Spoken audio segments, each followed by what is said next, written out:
স্মরণকালের ভয়াবহ তাপপ্রবাহের মুখোমুখি ইরাক। গেল মাসের শেষ দিকে মধ্যপ্রাচ্যের দেশটির ১৩টি প্রদেশে তাপমাত্রার পারদ ছাড়িয়েছে ৫০ ডিগ্রি সেলসিয়াস। কাঠফাটা রোদের প্রভাব থেকে বাঁচতে কেউ বা সাঁতরাচ্ছেন নদীতে, আবার অনেকে মাথায় ঢালছেন ঠান্ডা পানি। ইলেকট্রনিক্স দোকানের সামনে মানুষের জটলা থাকলেও ক্রেতা নেই, কারণ ঘন ঘন লোডশেডিং।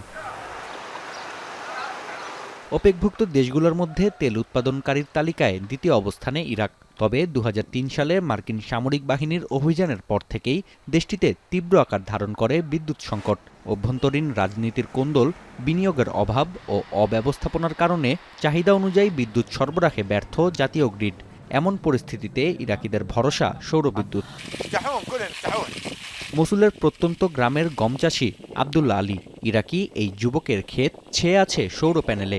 অঞ্চলটিতে দিনের অর্ধেক সময় বিদ্যুতের দেখা মেলে না, তবে সৌর বিদ্যুতের বদৌলতে জমিতে নিরবচ্ছিন্নভাবে সেচের কাজ করতে পারছেন আলী। জাতীয় গ্রিড থেকে ব্যবহৃত বিদ্যুতের বিলও নেমে এসেছে ১০ ভাগের ১ ভাগে। احنا استخدام الطاقة النظيفة احنا هنا بالمزرعة طبعا صار سنتين نستخدمها. السنة الأولى جربنا بالمنزلي وشفنا فوائدها انه قللت علينا فواتير الكهرباء. মসুলের বিভিন্ন গ্রামে এখনও বিদ্যুৎ সংযোগ পৌঁছেনি, তাই শহরাঞ্চলের তুলনায় গ্রামাঞ্চলে বাড়ছে সৌর বিদ্যুতের ব্যবহার।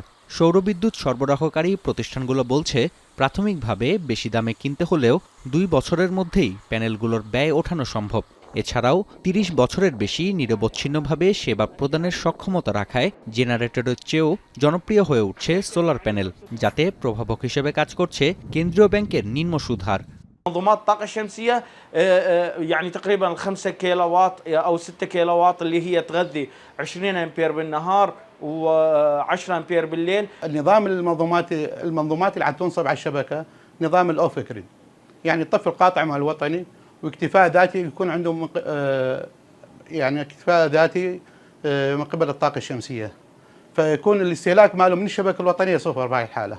ইরাকের বিদ্যুৎ মন্ত্রণালয়ের তথ্য বলছে, গ্রীষ্মকালে দেশটিতে বিদ্যুতের চাহিদা পৌঁছায় ৫৫ গিগাওয়াটে, তবে এর মাত্র অর্ধেক বিদ্যুৎ সরবরাহের সক্ষমতা রয়েছে। তাই ২০৩০ সাল নাগাদ ১২ গিগাওয়াট সৌর প্যানেল স্থাপনের উদ্যোগ নিয়েছে ইরাক সরকার, যার মধ্যে চলতি বছর বসরা থেকে জাতীয় গ্রিডে যোগ হবে ১ গিগাওয়াট বিদ্যুৎ।